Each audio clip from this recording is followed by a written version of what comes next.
До 30 април е срока, в който, ако сме направили инвестиции на фондовата борса, трябва да попълним данъчната си декларация и да я подадем и да си платим съответно данъците, ако сме продавали на печалба.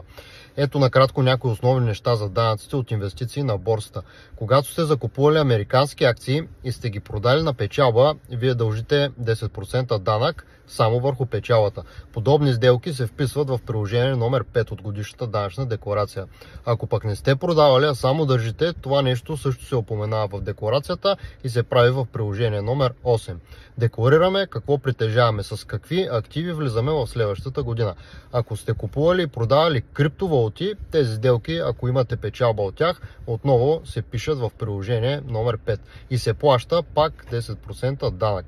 Не се плаща данък печалба, ако акциите или ETF-те ни са изтъргувани на европейски регулирани борси, и тези сделки ги пишем в приложение номер 13.